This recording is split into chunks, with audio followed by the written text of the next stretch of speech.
Nessa noite eu quero falar sobre você ser um cooperador de Deus. Um cooperador de Deus. E o tema dessa noite o tópico é comunhão. Comunhão com Deus. Hoje um pastor de Portugal me ligou, desesperado, eu não entendi nada. Aí ele me ligou de novo, aí não deu certo, me ligou de novo. Quando eu atendi, ele estava com pressa. Ele falava assim, pastor Carl, por gentileza, como o senhor entende a nova aliança? Qual é a nossa função aqui na terra, agora na nova aliança? Você acha que Deus ele precisa da gente? Eu achei bizarro, porque ele estava entrando para dar aula, e antes dele entrar para dar aula, ele estava tentando escutar de mim o que era para ele falar na aula. Ai, aquilo me fez pensar, porque eu comecei a explicar para o cara e comecei a pregar, e o cara tentando me cortar. E ele tentava, não, mas entendi, agora eu preciso entrar para dar aula. Mas isso me fez pensar o quanto a gente está perdido na Bíblia. Nós estamos perdidos na Bíblia. Por que o tópico nessa noite é comunhão? Porque há quem pense que comunhão é a gente vir aqui ficar orando com Deus, ficar cantando com Deus. E antes da cruz, comunhão com Deus era uma coisa, depois da cruz, comunhão com Deus é outra coisa. E hoje eu quero falar sobre 3 marcas de um cooperador de Deus. 3 marcas de um cooperador de Deus. Mas antes, se você trouxe sua Bíblia, eu te sugiro na quarta-feira que você sempre traga a sua Bíblia. Ela pode ser de papel, ela pode ser digital. Eu, por exemplo, gosto muito do celular, tenho pelo menos ali umas 20 versões no celular. Eu anoto, está tudo rabiscado, a Bíblia no meu celular. E eu gostaria que você erguesse ela comigo, fechasse os teus olhos bem forte. E como só eu e você nós sabemos de cor, você dissesse comigo: essa é minha Bíblia. Eu sou o que ela diz que eu sou. Eu posso o que ela diz que eu posso. Eu tenho o que ela diz que eu tenho. Nessa noite, eu sei ensinar a palavra de Deus. Eu humildemente confesso que minha mente está alerta, meu coração está receptivo. Eu estou prestes a receber a indestrutível, a semente eterna da palavra de Deus. Eu jamais serei o mesmo. Nunca, nunca, nunca. Eu jamais serei o mesmo. Aleluia, aleluia. Espírito Santo, nós falamos com a nossa mente, com o nosso cérebro agora. Declaramos que o nosso coração está alerta. Nossa mente está alerta. Nosso coração está prestes a receber aquilo que transforma o mundo, aquilo que transforma a nossa maneira de viver, aquilo que transforma a nossa maneira de agir, aquilo que transforma a nossa maneira de comprar e vender. Nessa noite nós queremos estar na Tua presença, Espírito Santo. Nos conduz com Teu poder, em nome de Jesus. Amém. Palavras são a janela do nosso mundo. Você enxerga o mundo através das palavras que você ouve. Se nós não ouvíssemos, nós não enxergaríamos o mundo que nós podemos enxergar. Quanto mais você escuta uma palavra, melhor é a visão de mundo que você tem. E Satanás, ele tenta mudar a palavra. Satanás, ele tenta corromper a semântica. Quando Deus ele falou para Adão, frutificai. Vem a serpente e fala: Adão, coma. Ué, mas não era para ele ser o próprio provedor do fruto? Ele não era para frutificar? E aí percebe que ele inverte. Aquilo que era para você fazer, ele pega a via contrária e fala: não, você nasceu para comer, você não nasceu para frutificar. E aí Satanás ele tenta fazer isso com toda a escritura. Quanto mais você tem uma dificuldade de semântica na escritura, mais embolado é o teu mundo. Quanto mais você tem dificuldade de compreender o que realmente a Bíblia diz, mais o teu mundo ele é encurtado, é um mundo apertado. O valor fundamental nessa noite do tema cooperadores de Deus, o tema dessa noite é cooperadores de Deus, é entender que a história de Deus sempre se realiza a partir de nós e não mais de Deus. Aquele pastor me ligou e falou: Cal, o que você entende disso? Eu falei: muito simples. Antes da cruz, o céu precisava corresponder, a terra precisava corresponder com o céu. Depois da cruz, é o céu que corresponde com a terra. Antes da cruz, a Bíblia diz que seja feito assim na terra, como é no céu. O padrão para a terra era o céu. Depois que Jesus vem e entrega as chaves do reino, ele diz agora vai inverter o padrão. Porque você tem as chaves do reino, porque o reino chegou, porque eu revelei o reino, tudo que você agora ligar na terra, agora quem vai corresponder com você é o céu. O céu vai corresponder com a terra. E aquilo que você ligar na terra, vai ser ligado no céu, e o que você desligar na terra, vai ser desligado no céu. O que você proibir na terra, vai ser proibido no céu. Isso me faz entender que houve uma mudança de responsabilidade. Quando Deus criou o homem, ele falou, e domine o homem sobre toda a criação. Quando ele falou domine, ele estava falando, ó, existe um principado que é teu. E nesse principado você é o rei. A Bíblia diz que nós somos rei dos reis, que Deus é rei dos reis. Que Jesus é o Senhor dos senhores. E a gente sempre achou que Deus ele era o rei, e Nabucodonosor era outro rei, e Salomão era outro rei, e a gente é um enfeite na terra. Mas não é isso que a Bíblia está se referindo. A Bíblia está dizendo que a única maneira de o filho de um rei herdar um reino sem com que o rei morra, é ele saindo daquele país e sendo entronizado como rei em outro país. Sabia disso? Se você tem um rei, só tem um jeito do filho dele se tornar rei, se ele morrer. Mas existe uma opção sem ele morrer.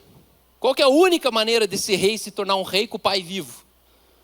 É que ele precisa emancipar do país dele, conquistar um novo principado, e a partir disso ele pode ser rei lá naquele outro país.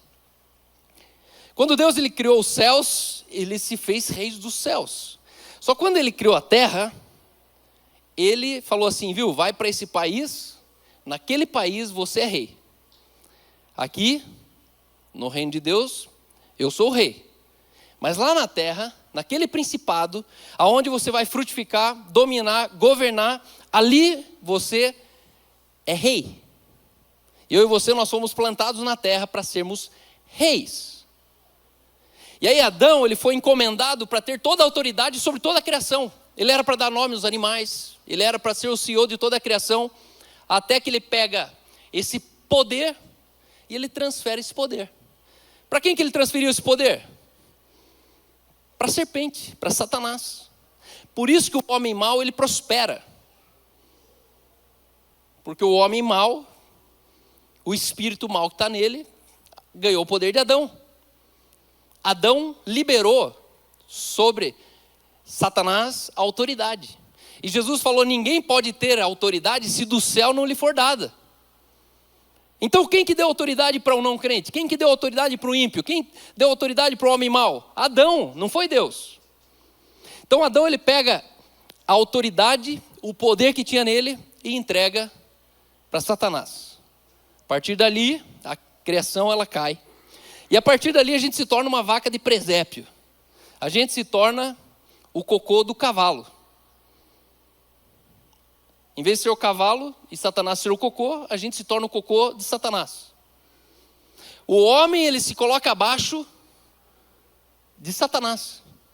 O homem se coloca abaixo da criação. O homem se coloca abaixo de todas as coisas. Por isso Deus ele abomina a idolatria, porque toda idolatria é o homem tentando colocar algo sobre ele. Você nunca vai ser menor do que um ídolo, nunca. Existe Deus, você e o resto da criação. A Bíblia diz que nós somos menores que Deus, mas somos maior do que toda a criação. Por isso que é uma estupidez você adorar algo, quando algo devia estar adorando você. A imagem deveria adorar você, não você adorar a imagem. As coisas deveriam se converter a nós e não nós às coisas.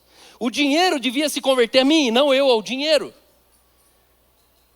E aqui entra a nossa dificuldade de entender que Deus não vai mais fazer nada na terra sem você.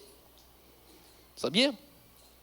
Tem uma frase que a religião ela me persegue e me xinga cada vez que eu falo ela de novo. E eu vou morrer falando ela. Você na terra é mais poderoso do que Deus. Por quê, Cal? Porque Deus, para se relacionar com a criação, Ele precisa de um corpo. Deus é espírito. E Ele, sendo espírito, Ele não pode se relacionar com as coisas. Ele não pode interferir na criação. Ele não pode interferir, Ele não pode ligar e desligar, Ele não pode proibir e liberar. Por quê? Porque Ele é espírito. E aqui faz sentido por que Jesus teve que encarnar num corpo de pessoa, num útero de uma mulher. Porque senão Ele não teria autoridade para fazer o que Ele fez na terra. Jesus se vestiu de homem para entrar num lugar de autoridade na terra, para como homem, com essa autoridade, fazer a obra de Deus. Jesus pegou essa via. Cooperar com Deus é um mega aspecto do ministério que muitos de nós ainda simplesmente não entendeu. Cooperar com Deus não é você cantar para Deus, você orar para Deus e nem entregar a Bíblia no sertão, nos ribeirinhos. Cooperar com Deus não é você panfletar que Jesus está voltando e salve-se quem puder. Cooperar com Deus não é você sair por aí falando, viu, você tem que se converter, saia dessa vida, pare de usar droga. Cooperar com Deus não tem a ver com um serviço religioso que a gente foi ensinado, que quanto mais eu me envolvo nos trabalhos da igreja, mais separado para a obra de Deus eu estou. Só que a gente sempre pensa nisso. Nossa, você é cooperador de Deus? Sou. Mas você está integral no ministério? Aí você fala, não, eu trabalho. E aí a gente criou um abismo entre as suas 8 horas de trabalho e o teu domingo na igreja. E aí você não consegue entender que você é um cooperador de Deus 8 horas no trabalho. Você não consegue enxergar um operador de Deus 24 horas do teu dia. Você não consegue se enxergar um cooperador de Deus longe de um culto. Talvez você não consegue se enxergar um cooperador de Deus sem ter uma home church na tua casa. Deus deseja ser impactado pelo que você pensa, pelo que você deseja e pelo que você sonha. Deus deseja. Deus, Ele deseja ser impactado. Aquilo que você pensa, deseja e sonha para Deus. E Deus fala, opa, o que aconteceu? Quem que é ele? Da onde saiu esse cara? Quem está pensando isso? Quem está falando isso? Quem está construindo isso? Porque não foi Deus que chegou para Noé e falou, Noé, você precisa ser justo, você precisa ser íntegro, você precisa ser temente a Deus. Não foi Deus que falou. Pelo contrário, Deus já tinha decidido que Ele ia acabar com tudo. Ele tinha se arrependido do ser humano, da criação que Ele tinha feito. Não sei se você já leu ali, Gênesis, se eu não me engano, 6 ou 3, né? 6. Aí Deus, aí eu falei isso no podcast, fui xingado. A integridade de Noé mudou a ideia de Deus. Deus volta atrás. Deus volta atrás. Como assim, cara? Mas Ele não é Deus? Ele não é todo poderoso? Isso, Ele é tão poderoso que Ele consegue se submeter a Noé. Por que você na terra é mais poderoso do que Deus? Porque Deus te criou e disse que seria assim. Imagine que eu falo aqui, nessa igreja aqui, ninguém pode entrar aqui dentro e comer aqui dentro. Aí todo culto que você vem, eu pego e sento e como uma pizza ali no canto. O que você vai olhar para mim? Você vai olhar e falar, cara, que incoerência, que hipocrisia. Os outros não podem comer, você cria uma regra, mas você é o primeiro a quebrar a regra. E aí quando Deus ele emancipa eu e você na terra, Ele é o primeiro a se colocar debaixo dessa regra. Ei, a terra pertence aos homens. E aí Deus está do teu lado falando, o que você vai abrir? O que você vai fechar? O que você vai proibir? O que você vai liberar? E aí hoje eu quero ressignificar a comunhão com Deus. Se você puder, abra Atos 13, 22. Atos 13, 22. Lembra, o valor fundamental dessa noite é que a história de Deus se realiza a partir de nós e não a partir de Deus. Atos 13, 22. O texto diz assim, Atos 13, 22. Depois de rejeitar Saul, Deus levantou-lhes Davi como rei. Levantou-lhes Davi como rei, sobre quem testemunhou. Eu encontrei Davi, filho de Jessé, o homem segundo o meu coração. Ele fará tudo que for da minha vontade. Vale lembrar que Davi era um homem que vivia à frente do seu tempo. Ele se relacionava com Deus como pai, sendo que ele não tinha ganhado o poder para ser feito filho. Davi entendia o reino que haveria de vir sem desfrutar do reino presente. E aqui nesse texto ele diz: Davi é um homem segundo o meu coração, e ele fará tudo o que for da minha vontade. Mas ele não está dizendo ele fará a minha vontade, percebe? O texto está dizendo ele fará o que for da minha vontade, mas ele não está dizendo ele fará a minha vontade. E hoje eu quero te cutucar numa trava, numa semântica, numa má compreensão que faz o teu mundo ser um mundo quadrado, onde eu e você, nós fomos desenhados para fazer a vontade de Deus. Como Deus é subjetivo, você nunca viu Ele, e vários de vocês, talvez todo mundo, nunca ouviu Ele.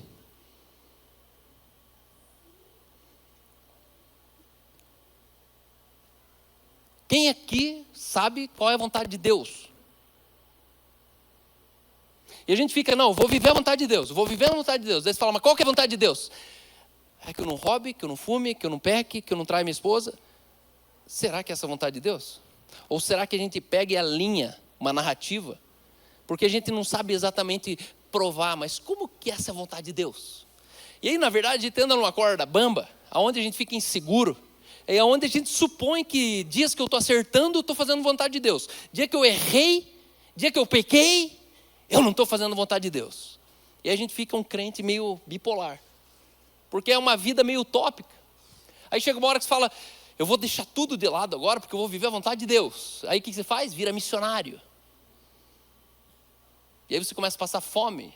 E aí você começa a pedir dinheiro para as igrejas. Você começa a deixar a tua família passar necessidade. E você vira um pai frango. Você vira um marido frango.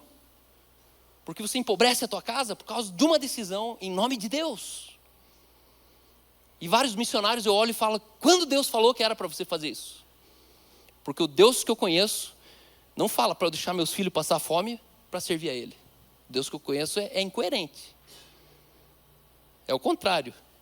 O apóstolo aos gentios, ele diz, ei, você não governa bem tua casa? Esqueça das coisas de Deus. A maioria dos missionários estão reprovados dentro de casa, achando que eles estão fazendo grandes coisas para Deus fora de casa. Eu sou um filho deles. Eu sou um sobrevivente filho de missionário, que eu nunca pedi para meus pais serem missionários. Mas estava lá, todo dia, sem perspectiva de futuro. A dor dessa noite é o seguinte: o que significa de fato sermos cooperadores de Deus?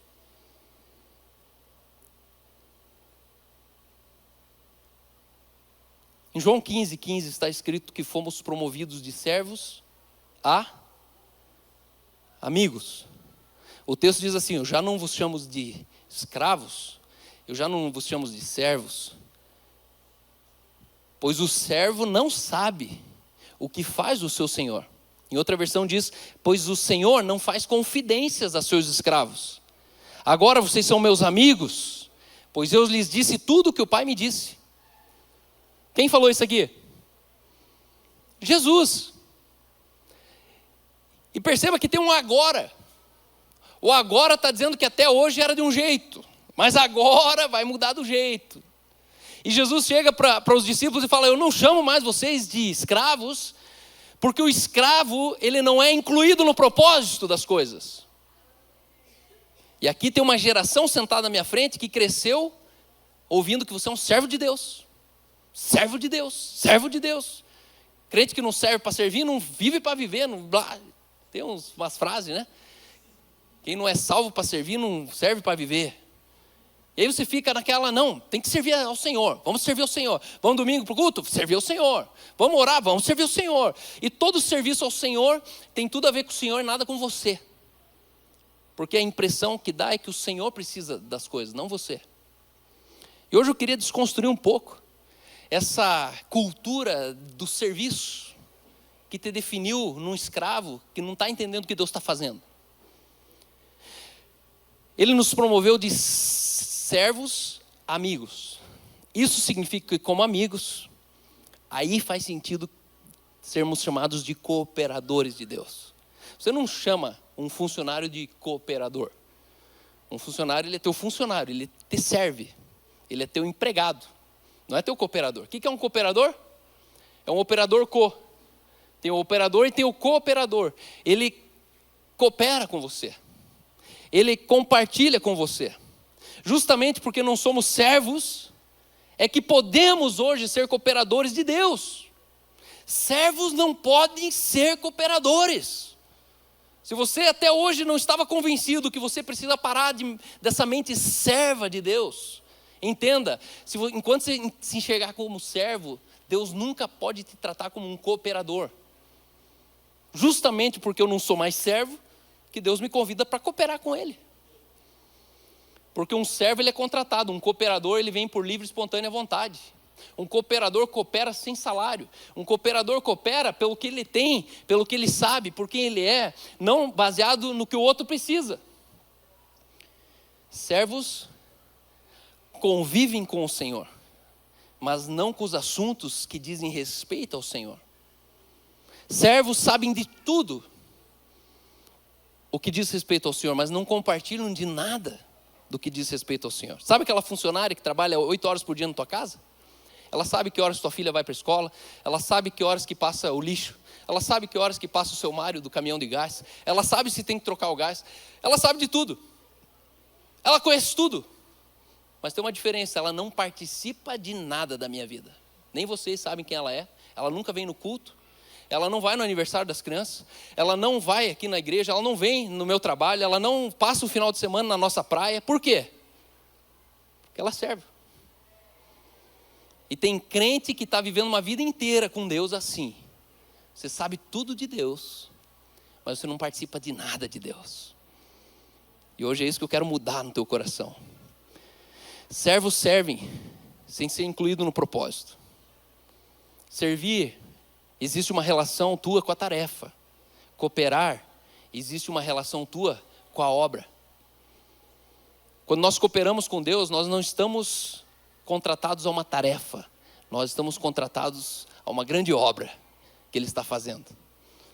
E aí você não fica só ouvindo comandos sobre a tua tarefa, você escuta notícias, boas notícias sobre uma grande obra. Eu te pergunto, que obra é essa que Deus está fazendo nessa época, na nossa cidade, na nossa geração, na nossa igreja? Que obra é essa? Ser cooperador de Deus vai além de suprir tarefas. E aqui eu quero que você perceba Davi. Um dos exemplos mais extraordinários de colaboração, de cooperação, foi com a ideia do rei Davi para um templo. Se você puder, abra 1 Reis 8, 15 a 17, 2 versículos. 1 Reis 8 relata a construção de um templo salomônico, um dos eventos seguramente mais significativos em toda a história bíblica. Davi tem uma ideia e o filho dele conclui a ideia. 1 Reis 8,15, o texto diz. 1 Reis 8, 15 a 17. Alguém quer ler? Pode ler bem alto. Em seguida orou: louvado seja o Senhor, o Deus de Israel, que cumpriu o que prometeu a meu pai Davi, pois lhe disse: desde o dia em que tirei Israel, meu povo do Egito, foi escolhido em uma cidade das tribos de Israel, como lugar onde deveria ser construído um templo em honra ao meu nome. Contudo, escolhi Davi para reinar sobre o meu povo Israel. Ou seja, Deus disse: eu não escolhi uma cidade, eu escolhi um homem. E o templo não estava no coração de Deus, mas estava no coração de um homem. É como se Deus estivesse dizendo: o templo não foi ideia minha, mas Davi é ideia minha. Uau! Estamos falando de uma das maiores construções que a história fez para Deus. E eu te pergunto, quando que Deus pediu aquele templo? Nunca. Esse texto está dizendo: eu não escolhi uma cidade, eu não escolhi um templo, eu não escolhi um povo, eu escolhi um homem.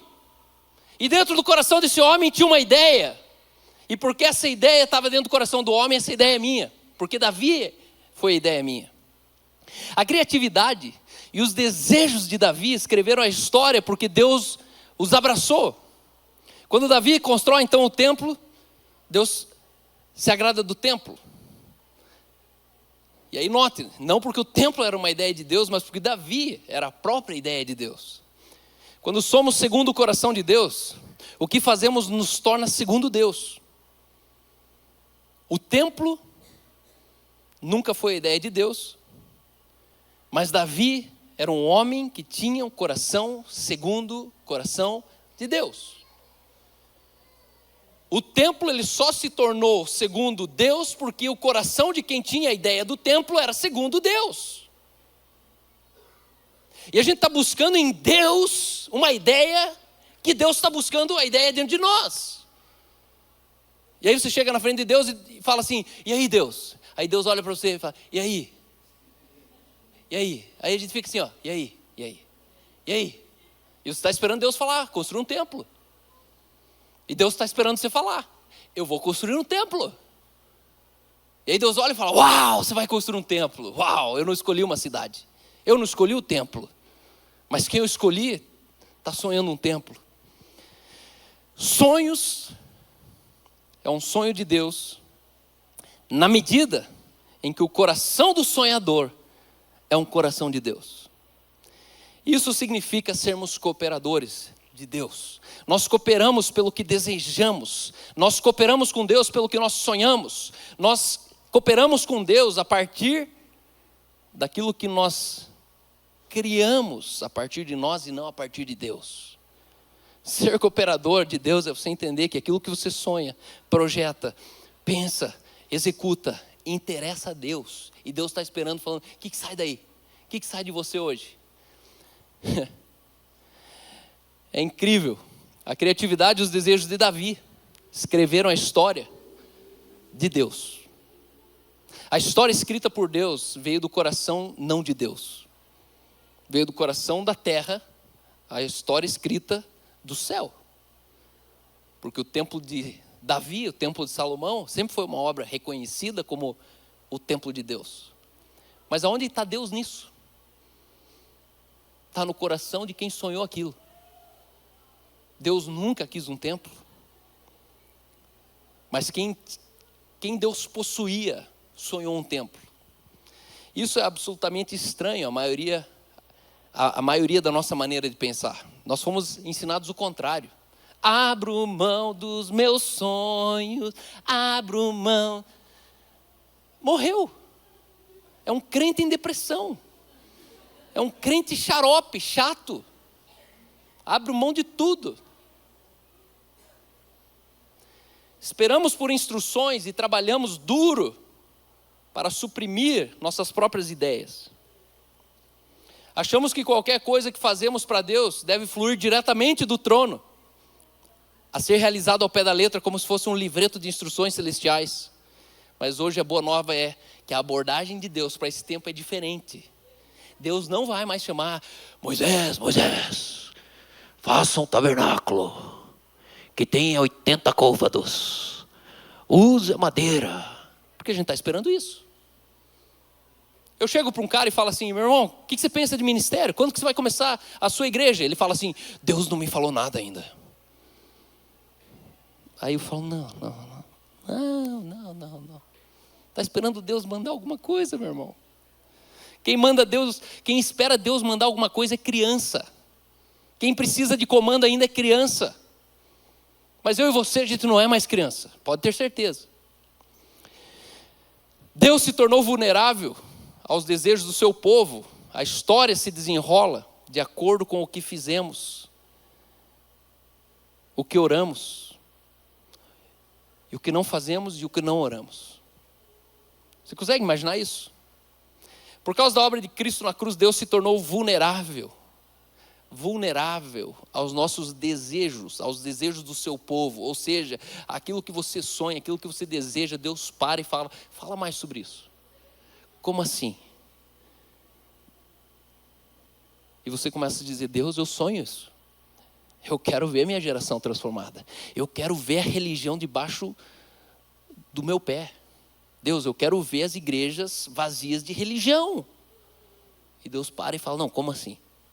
Até hoje estava tudo normal, ninguém estava incomodado. Os estádios estão cheios, as igrejas estão felizes. Só que eu acordo e durmo falando, Deus, não, não e não. Porque eu vim de lá. É um buraco muito negro. É um lugar muito chato. É um lugar de morte. É um lugar onde as pessoas estão morrendo vivas. É um lugar onde as pessoas pensam que vão chegar num lugar que elas não estão e nunca vão chegar. A religião está cheia do inferno. Tem mais inferno na religião do que Bíblia. Porque a religião é o sistema de Satanás para conter a igreja.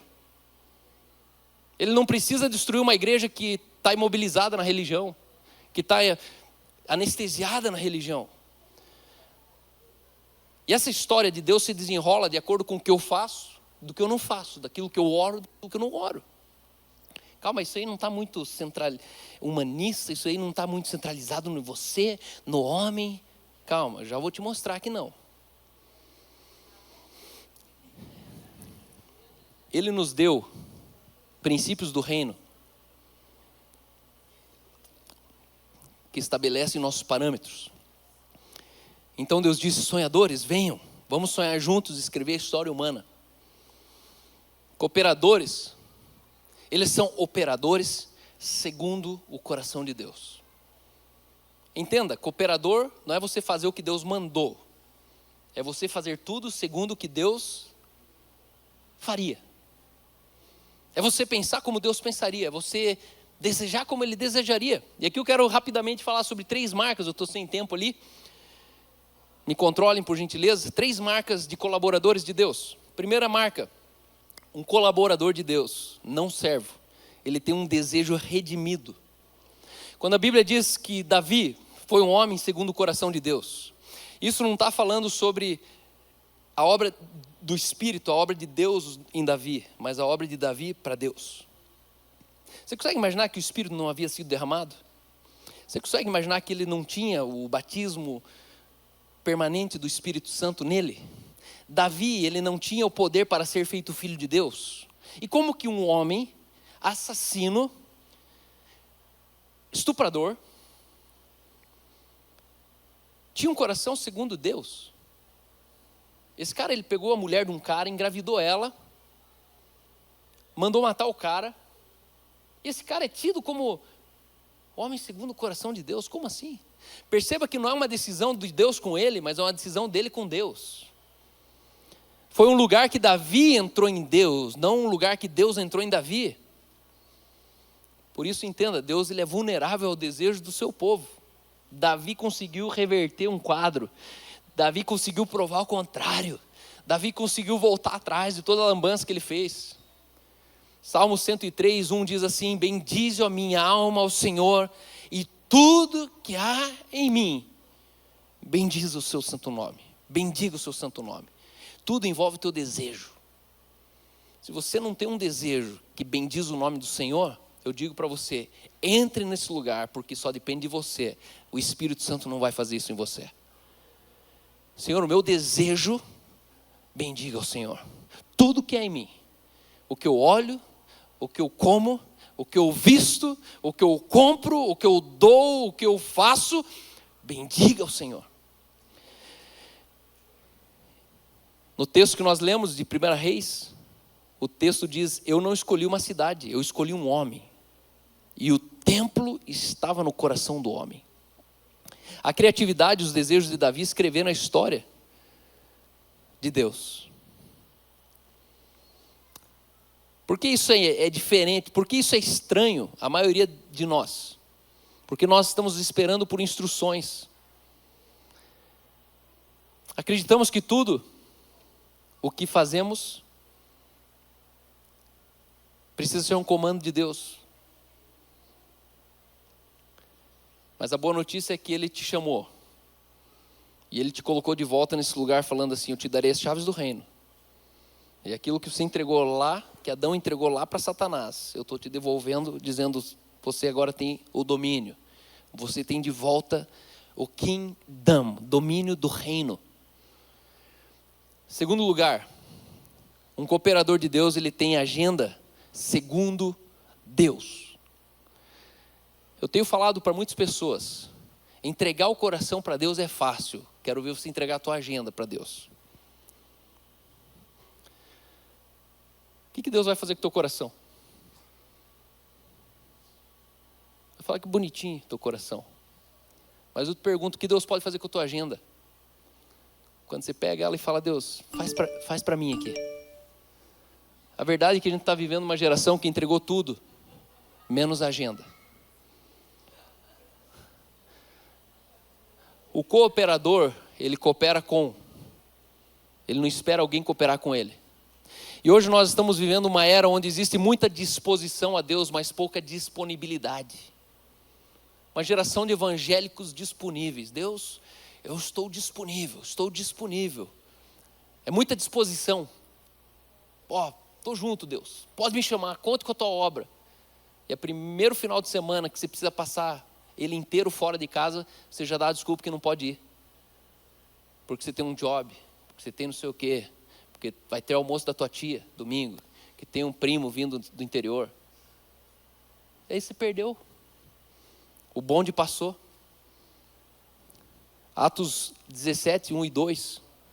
Quando Paulo está chegando em Tessalonicenses, em Tessalônica, o texto diz assim: então Paulo e Silas passaram pelas cidades de Anfípolis e Apolônia e chegaram a Tessalônica, onde havia uma sinagoga judaica.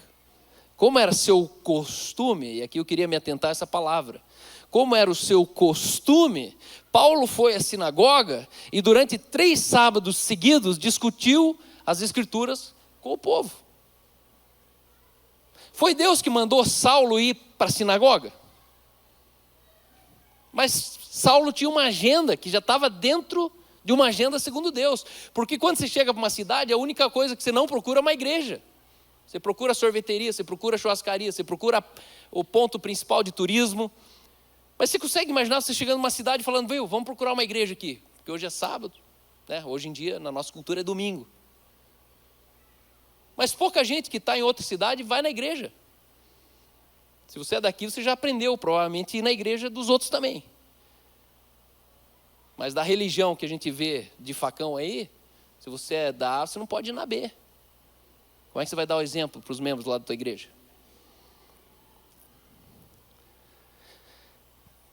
Paulo, ele chega na cidade e vai para o culto. E pasme, ele fica 3 semanas ali, 3 semanas ele insiste naquele culto. E naquele culto ali, eles começam a apedrejar ele, começam a xingar ele, começam a falar, cara, o que você está apavorando aqui? O que você está vendo com essas ideias aí? Por quê? Porque ele começou no meio do culto, pregar, ensinar, e as pessoas acreditaram no que ele estava falando, estragou a igreja, estragou a congregação. Aí você vai ler em Atos ali que a batata assa ali. Nós aprendemos, busque, pois, em primeiro lugar o reino de Deus e a sua justiça. Eu te pergunto, quem você conhece que vive assim? Nesse tempo. É 2 extremos. Quem busca o reino deve ser missionário, que largou tudo e está passando fome, manda carta pedindo ajuda. Você sempre tem que ficar mandando prenda para ele. Ou é o cara que está lá no mercado, nadando no dinheiro, e de vez em quando ele solta um café com Deus Pai lá para falar que ele está influenciando no mercado de trabalho. Só que é 2 extremos que você fala, cara, tem que escolher um lado. E eu estou aqui para dizer que não tem lado. Os 2 é nosso. A gente vai lá no mercado de trabalho e a gente vai entregar o panfleto, e a gente vai no mercado de trabalho e a gente vai fazer o culto na praça. Porque você não precisa ser missionário para ir na praça fazer um culto. Lucas 9, 57 a 62. Tem um texto que é difícil de engolir. Lucas 9, 57 a 62. O texto diz assim: quando andavam pelo caminho, alguém disse a Jesus, eu seguirei aonde quer que você que vá. Olha que romântico. Uma declaração de amor assim, tipo, Jesus, aonde você for, cara, tô contigo. Cal, estamos juntos lá na igreja do cinema. Cal, estamos juntos na CHF. E Jesus respondeu. E aqui que eu quero que você entenda o que é uma agenda de Deus. As raposas têm tocas aonde morar. As aves têm seus ninhos. Mas o Filho do Homem não tem sequer um lugar para recostar a cabeça. Esse texto aqui é usado para justificar que Jesus era pobre. Ó, coitadinho. dormia na pedra, dormia na praça, na marquise. E Jesus não está falando disso, porque Jesus tinha tesoureiro, pobre não tem tesoureiro. Lembra que Judas era o tesoureiro? Só que esse texto está dizendo aqui, ó,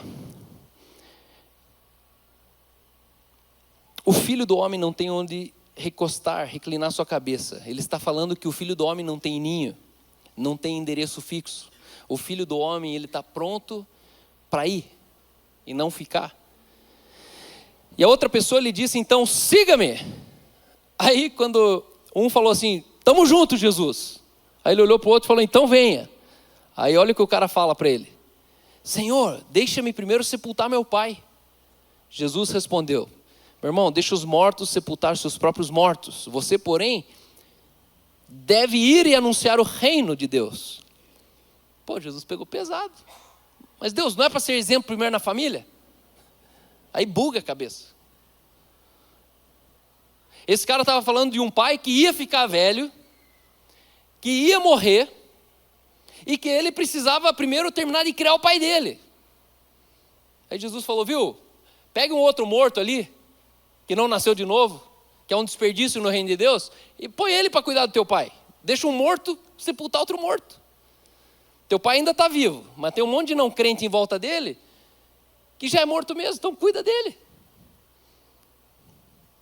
Por isso você ser crente e trabalhar numa linha de produção pode ser um grande desperdício. Deixa outro morto trabalhar na linha de produção. Você é muito nobre para ficar trabalhando com coisas. Tem a época que provavelmente você tem que trabalhar nas coisas. Mas não é normal a vida inteira talvez trabalhar com as coisas. Você, porém, deve ir anunciar o reino de Deus. Outro ainda disse, Senhor, eu seguirei. Estamos juntos, Jesus. Mas deixe que antes eu me despeça da minha família. Aí Jesus volta de novo e fala, quem põe a mão no arado e olha para trás não é apto para o reino de Deus. Percebe que Jesus está incomodado com os assuntos que ficam te prendendo, das coisas que você fala, cara, quando você vai assumir esse ministério?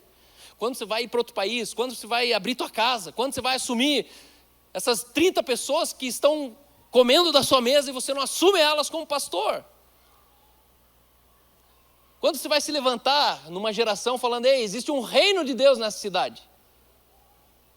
Mas não, um está vendendo, precisa vender primeiro um terreno, outro tem que terminar de criar o pai, outro tem que criar o filho, outro tem que assumir a empresa do pai. E no final, a gente está dividido entre duas agendas. Lucas 14, 25, mais para frente o texto diz assim, grandes multidões acompanhadas e ele voltando-se lhe disse, se alguém vem a mim e não aborrece pai, mãe, mulher, filhos, irmãos, irmãs e ainda a sua própria vida, não pode ser meu discípulo. Você já entendeu esse texto aqui? Calma, mas você sabe que meu pai não é crente, eu preciso, amar ele. Aí fica o caldo engrossa, porque aí precisa amar ele, mas amar não é ser o pateta dele. Esse texto fala de negar a vontade de alguém em você, aquele que não aborrecer, aquele que não frustrar uma expectativa que as pessoas têm sobre você, não é apto para o reino de Deus, não pode ser chamado meu discípulo. Ei, tua mãe tem uma expectativa sobre você, teu funcionário tem uma expectativa sobre você, tua esposa tem uma expectativa sobre você, teus filhos têm uma expectativa sobre você, até você tem uma expectativa sobre você. Jesus está falando, ei, coloca a minha expectativa acima disso. Até a tua própria vida. Põe para baixo. Aquela empresa, põe para baixo. Aquela casa da praia, põe para baixo. Aquela fazenda, põe para baixo.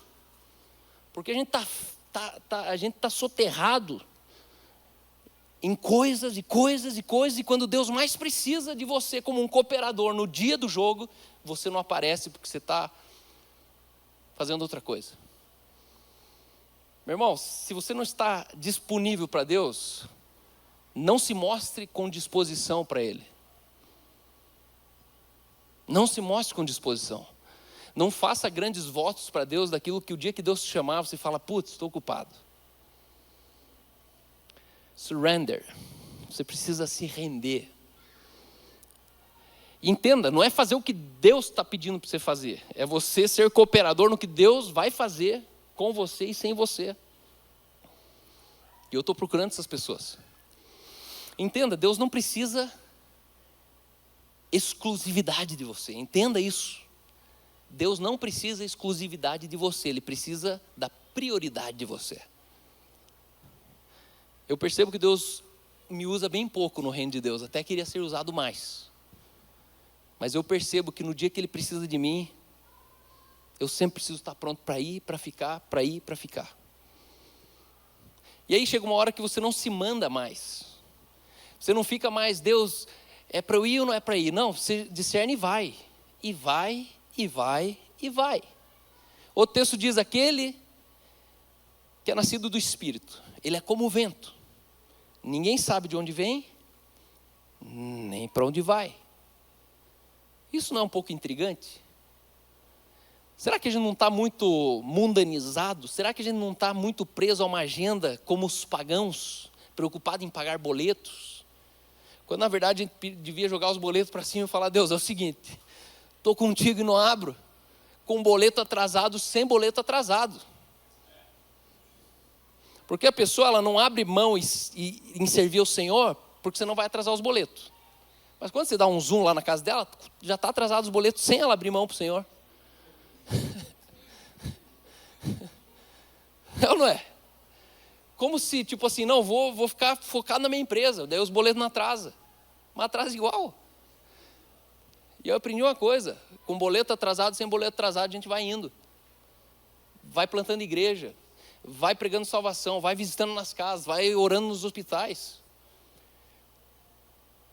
Só como crerão se não há quem prega? A quem, pois, enviarei, diz o Senhor? A quem? Porque está todo mundo ocupado, com uma vidinha bacana. Calma, mas é para abrir mão da vidinha? Não, é para só se inverter a ordem. Quanto mais bacana a tua vida, menos dono do seu nariz você vai ser. Porque aí você pode ir para onde Deus te mandar. E Ele manda, Ele vai soprando assim, ó. Hoje quero você ali, amanhã quero você lá no Japão, depois quero você não sei onde. Porque o dia que eu descobri, eu sempre quis viajar. Aí eu pensei, pô, ser pregador deve ser massa. Vive viajando. E de quebra ainda fala para uma multidão. E aí Deus me falou assim, eu não envio mensageiros. Eu envio mensagens. Existe um povo lá na Ucrânia, na África, na Ásia, que precisa de uma mensagem. Quando Deus encontra em você essa mensagem, sabe o que Ele faz? Ele manda essa mensagem lá na África, Ele não manda você. Deus não escolhe você, Ele escolhe a mensagem que está dentro de você. E assim eu ia viajando. E eu falava, uau! Deus está me mandando. Não, Ele estava mandando o que eu estava dentro de mim. A mensagem que eu estava carregando.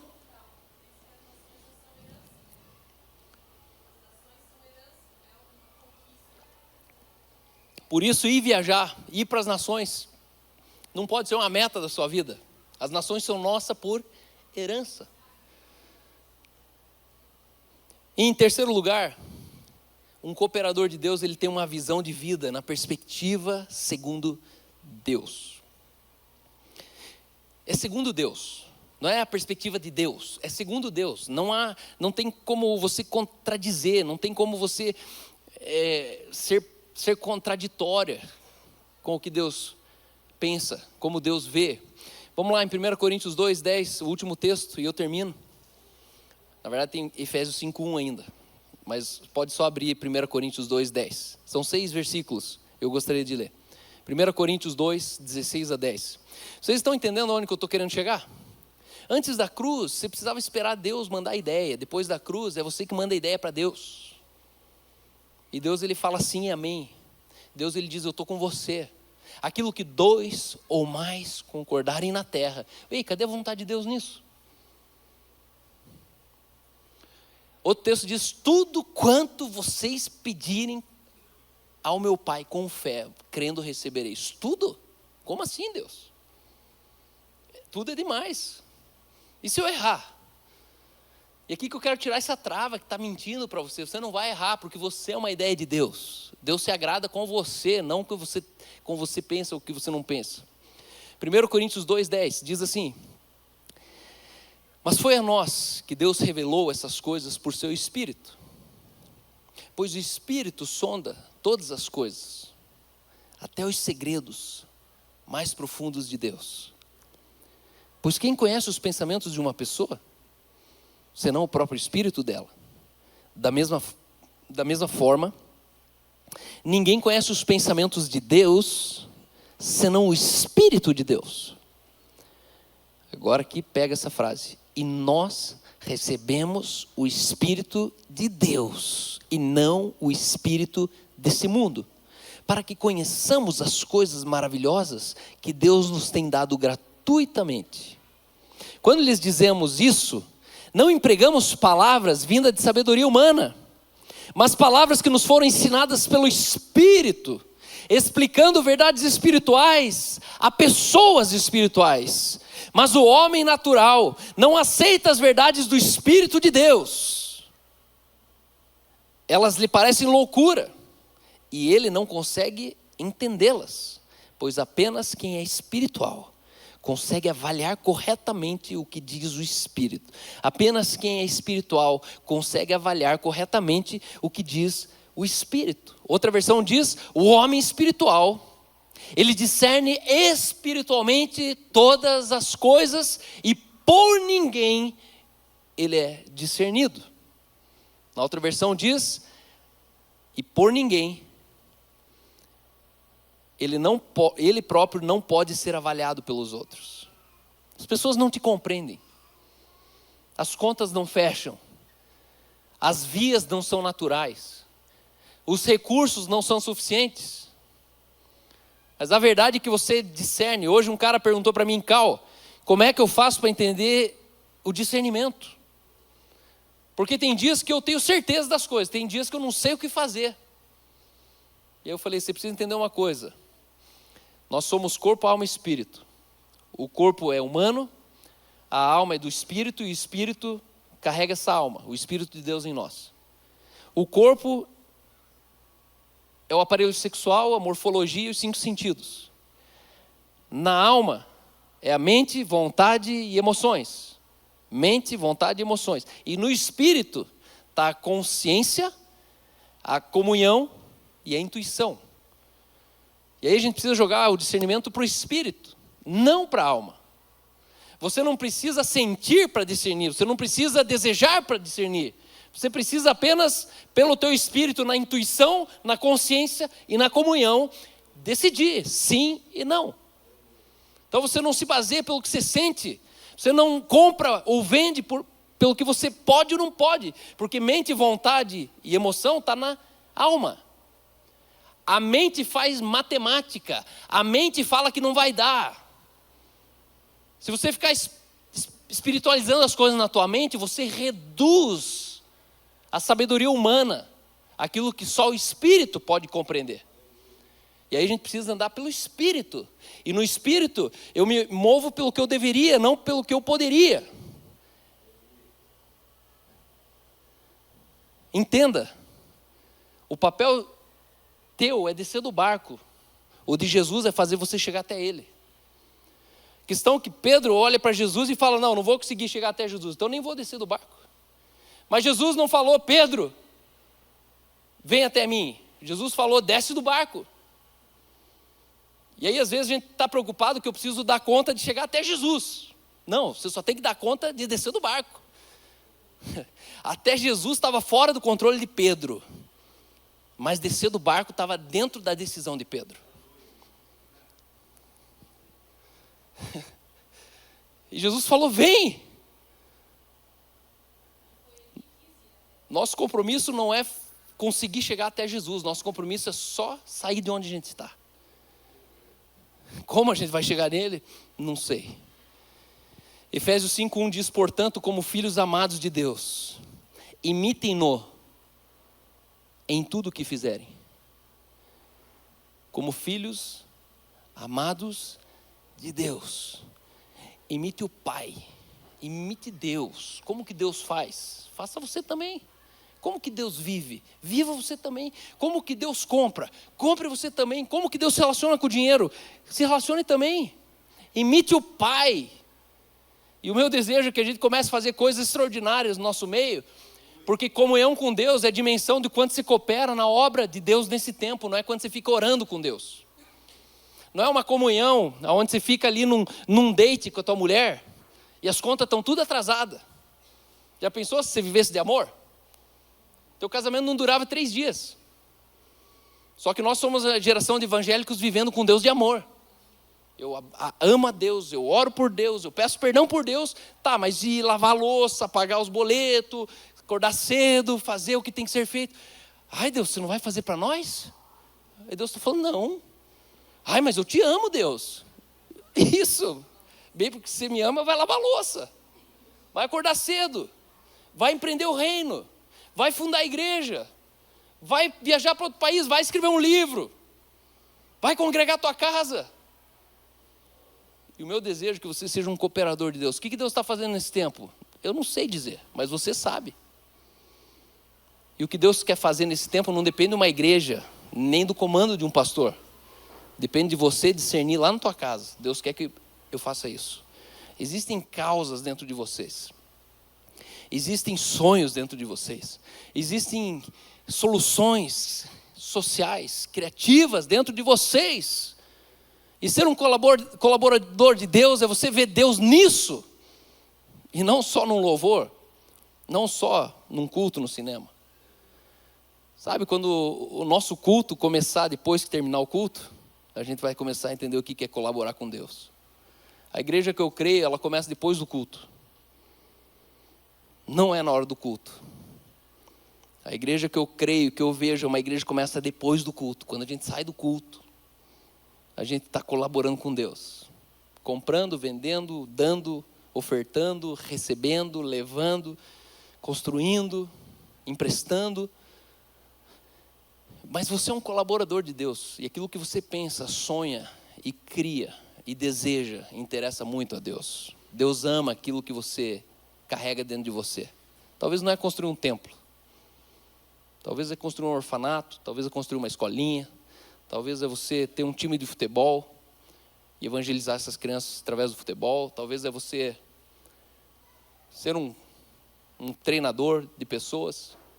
Mas aonde você começa a empreender Deus nas coisas. E eu quero dizer para você, jogue tua agenda fora, que você não vai estar perdendo nada. É impossível você ter uma vida mais excitante do que a vida que Deus tem para você. Pega a sua agenda e joga fora. Eu tenho um monte de planos para os meus filhos, mas volta e meia eu tenho que pegar esses planos, rasgar ele e começar a escrever de novo. E alguns saem do papel e eu falo, Deus, era um plano que o Senhor gostava. Mas sabe quando você começa a pôr para fora coisas que Deus ele dá o sim ou amém, e Deus fala, eu estou com você, vai fundo. Amém? Obrigado.